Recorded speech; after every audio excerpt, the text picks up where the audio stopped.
السلام عليكم ورحمة الله وبركاته. الحمد لله. الحمد لله الذي نحمده ونستعينه ونستغفره ونؤمن به ونتوكل عليه أما بعد. அன்பிற்குரிய அல்லாஹ்வின் நல்லடியார்களே, அன்பு சகோதரர்களே, நாம் தொடர்ச்சியாக பார்த்து வரக்கூடிய துஆக்களினுடைய திக்ருகளினுடைய தொகுப்பில் இன்று நாம் பார்க்க இருக்கின்ற விடயம் என்னவென்றால், இன்றைய தினம் அசருடைய தொழுகையை தொழுதுவிட்டு நாம் இந்த துஆவை 10 தடவைகள் ஓதுவோம். இந்த துஆவை ஓதுவதன் மூலமாக அல்லாஹ் ஜல்ல சுப்ஹானஹு வ தஆலா நம்முடைய தேவைகளை பூர்த்தி செய்து தருகின்றான். அல்லாஹ்வினுடைய புறத்திலிருந்து அவன் நமக்கு உதவிகளை செய்கின்றான், ரிஸ்கை அதிகப்படுத்தி தருகின்றான். அதே போன்று நம்முடைய மறைமுகமான தேவைகளை அல்லாஹ் பூர்த்தி செய்து தருகின்றான். அந்த அளவுக்கு சிறந்த அற்புதமான ஒரு இஸ்திக்பாரை தான் நாம் இன்றைய வீடியோவில் பார்க்க இருக்கின்றோம். அன்பார்ந்தவர்களே, அல்லாஹ்வின் நல்லடியார்களே, அதிகமானோர் நம்முடைய சேனலை சப்ஸ்கிரைப் செய்யாமல் பார்த்து கொண்டிருக்கின்றீர்கள். நீங்கள் சப்ஸ்கிரைப் செய்து லைக் இடுவதன் மூலமாக நமது சேனலில் உள்ள வீடியோக்கள் இன்னும் பல சகோதரர்களுக்கு கொண்டு போய் சேர்க்கப்படும். அவர்கள் அதனை பார்த்து பயனடைந்தால் அதற்குரிய கூலியை அல்லாஹ் உங்களுக்கும் வழங்குவான். அன்பார்ந்தவர்களே, அல்லாஹ்வின் நல்லடியார்களே, இந்த இஸ்திக்பார் மிக முக்கியமான ஒரு இஸ்திக்பாராக இருந்து கொண்டிருக்கின்றது. நாம் இதனை ஓதி அல்லாஹ்விடம் பிரார்த்தனை செய்தால் நிச்சயமாக அல்லாஹ் நம்முடைய பிரார்த்தனைகளை ஏற்றுக்கொள்கின்றான். யார் அதிகமாக இஸ்திக்பார் செய்கின்றார்களோ அல்லாஹ் ஜல்ல சுப்ஹானஹு வ தஆலா அவர்களுடைய மறைமுகமான தேவைகளை அல்லாஹ் பூர்த்தி செய்து கொடுக்கின்றான். அவர்கள் நினைக்காத புறத்திலிருந்து அல்லாஹ் அவனுடைய ரிஸ்கை அளிக்கின்றான். அதே போன்று அல்லாஹினுடைய உதவியை பெற்றுத்தரக்கூடிய நம்முடைய தேவைகள் அனைத்தையும் அல்லாஹ் பூர்த்தி செய்து தருகின்றான் இஸ்திக்பாரின் மூலமாக. அன்பார்ந்தவர்களே, அல்லாஹ்வின் நல்லடியார்களே, ஒரு இமாமிடத்திலே ஒருவர் வருகிறார், தன்னுடைய பிரச்சினைகளை கூறுகிறார். அந்த இமாம் அந்த மனிதருக்கு இஸ்திக்பார் செய்யுமாறு கூறுகிறார்.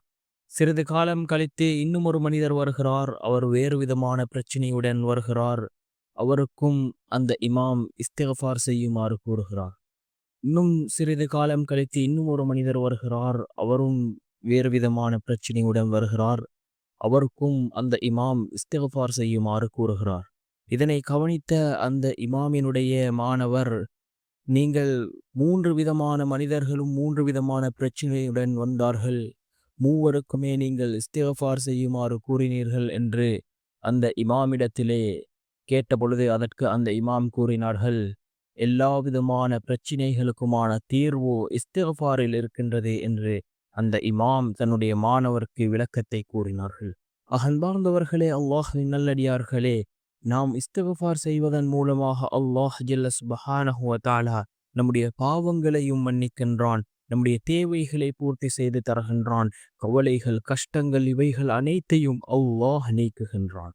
அன்பார்ந்தவர்களே, அல்லாஹ்வின் நல்லடியார்களே, அதிகமாக இஸ்திக்பார் செய்வோம். இந்த இஸ்திக்பார் மிக முக்கியமான ஒரு இஸ்திக்பாராக இருந்து கொண்டிருக்கின்றது.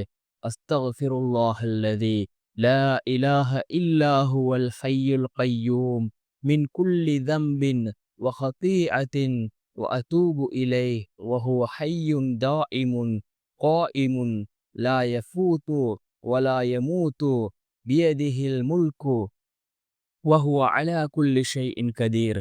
மீண்டும் ஒரு முறை இந்த இஸ்திக்பாரை ஓதுகின்றேன். அஸ்தக்ஃபிருல்லாஹல்லதி லா இலாஹ இல்லா ஹுவல் ஹய்யுல் கய்யூம் மின் குல்லி தம்பின் வ ஹதீஅத்தின் வ அதூபு இலைஹி வ ஹுவ ஹய்யுன் தாயிமுன் காயிமுன் லா யஃபூது வ லா யமூது பியதிஹில் முல்கு வ ஹுவ அலா குல்லி ஷைஇன் கதீர். இந்த இஸ்திக்பாரினுடைய பொருளை பாருங்கள். என்றும் நிலையுள்ள உயிருள்ளவனாய் இருக்கின்ற அவனை தவிர உண்மையாக வணங்கப்படுகிற வேற எந்த இறைவனும் இல்லை. அத்தகைய அல்லாஹ்விடம் அனைத்து பாவங்கள் குற்றங்களை விட்டும் பாவ மன்னிப்பு தேடுகிறேன். மேலும் அவனிடம் தௌபா செய்கிறேன்.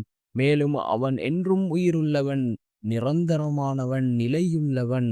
எந்த காரியமும் அவனை விட்டு தப்பாது. அவன் மரணிக்கவே மாட்டான். அவனது கரத்திலே உலகின் அரசாட்சி இருக்கிறது.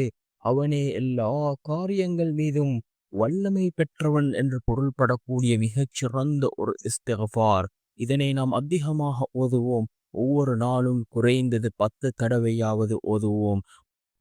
முன்பின் பாவம் மன்னிக்கப்பட்ட நபி ரசூலுல்லாஹி ஸல்லல்லாஹு அலைஹி வஸல்லம் அவர்கள் ஒவ்வொரு நாளும் 70 முதல் 100 தடவைகள் இஸ்திக்ஃபார் செய்யக்கூடியவர்களாக இருந்தார்கள்.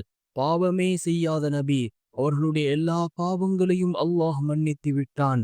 அவர்களே ஒவ்வொரு நாளும் 70 முதல் 100 தடவைகள் இஸ்திக்ஃபார் செய்தார்கள் என்றால் நாம் எந்த அளவுக்கு அதிகமாக இஸ்திக்ஃபார் செய்ய வேண்டும்? தினம் தினம் பாவம் செய்யக்கூடிய நாம் எந்த அளவுக்கு அதிகமாக இஸ்திக்ஃபார் செய்ய வேண்டும்? இஸ்திக்ஃபாரின் சிறப்புகளை அறிந்தால் யாரும் இஸ்திக்ஃபார் செய்யாமல் இருக்க மாட்டார்கள். ஏராளமான சிறப்புகளை ரசூலுல்லாஹி ஸல்லல்லாஹு அலைஹி வஸல்லம் அவர்கள் இஸ்திக்ஃபாருக்கு கூறியிருக்கிறார்கள். அன்பார்ந்தவர்களே, அல்லாஹ்வின் நல்லடியார்களே, ரசூலுல்லாஹி ஸல்லல்லாஹு அலைஹி வஸல்லம் அவர்கள் கூறினார்கள், நீங்கள் இஸ்திக்ஃபார் செய்தால் அல்லாஹ் மறைமுகமான உங்களுடைய தேவைகளை அல்லாஹ் பூர்த்தி செய்து தருவான். அதே போன்று அல்லாஹ்வின் புறத்திலிருந்து ரிஸ்கும் அல்லாஹ்வினுடைய உதவியையும் அல்லாஹ் இஸ்திக்ஃபாரின் மூலமாக கொண்டு வந்து சேர்ப்பான் என்று கூறினார்கள் அல்லாஹ்வினுடைய தூதர் ஸல்லல்லாஹு அலைஹி வஸல்லம் அவர்கள். நாம் தாங்க முடியாத சோதனைகளில் இருக்கின்றோமா? கஷ்டங்களில் இருக்கின்றோமா? நாம் இஸ்திக்ஃபார் செய்தால் அல்லாஹ் ஜல்ல சுப்ஹானஹு வ தஆலா அந்த சோதனைகளை அல்லாஹ் நீக்குகின்றான். கஷ்டங்களை நீக்குகின்றான். சிறந்ததொரு வாழ்க்கையை அல்லாஹ் நமக்கு ஏற்படுத்தி தருகின்றான். அன்பார்ந்த சகோதரர்களே, அல்லாஹ்வின் நல்லடியார்களே, அதிகமாக இஸ்திக்ஃபார் செய்வோம். நம்முடைய வாழ்க்கையில் உள்ள எல்லா விதமான பிரச்சனைகளையும் அல்லாஹ் நீக்குவான். சிறந்ததொரு வாழ்க்கையை அல்லாஹ் நமக்கு ஏற்படுத்தி தருவான். அன்பார்ந்த சகோதரர்களே, அல்லாஹ்வின் நல்லடியார்களே, நாம் அதிகமாக இஸ்திக்ஃபார் செய்வோம். அதே போன்று அல்லாஹ்விடத்திலே நாம் கையேந்தி நம்முடைய துஆக்களை கேட்போம். நிச்சயமாக அல்லாஹ் நம்முடைய துஆக்களை அங்கீகரிக்கக்கூடியவனாக இருக்கிறான். அவனை தவிர வேறு யாராலும் நமக்கு உதவி செய்ய முடியாது. நாம் அல்லாஹ்விடத்திலே கேட்டால் அவன் நிச்சயமாக நமக்கு உதவி செய்வான். அன்றைய காலகட்டத்திலே வாழ்ந்த சஹாபாக்களாக இருக்கலாம், இமாம்களாக இருக்கலாம், தங்களுடைய வாழ்க்கையில் ஏதாவது ஒரு பிரச்சனை இருந்தால் அவர்கள் அல்லாஹ்விடத்திலே கையேந்தி துஆக்களை கேட்கக்கூடியவர்களாக இருந்தார்கள். அல்லாஹ்வினுடைய உதவி அந்த சஹாபாக்களுக்கு உடனே வந்திறங்கியதே. நாமும் யக்கீனோடு இஹ்லாஸோடு நாமும் துஆ கேட்டால் நிச்சயமாக அல்லாஹ் நம்முடைய துஆக்களையும் கபூல் செய்கின்றான். அல்லாஹ் நமக்கும் உதவி செய்கின்றான். எல்லா காரியங்களையும் அல்லாஹ் சீராக்கி தருவான். நாம் யக்கீனோடு இஹ்லாஸோடு கேட்போம். வல்ல நாயன் நம் அனைவரின் பாவங்களையும் மன்னித்து உயர்ந்த ஜன்னத்துல் ஃபிர்தௌஸ் என்ற சுவனத்தில் நம் அனைவரையும் ஒன்று சேர்ப்பானாக. ஆமீன். வ ஆஹிரு தஅவானா அனில் ஹம்துலில்லாஹி ரப்பில் ஆலமீன்.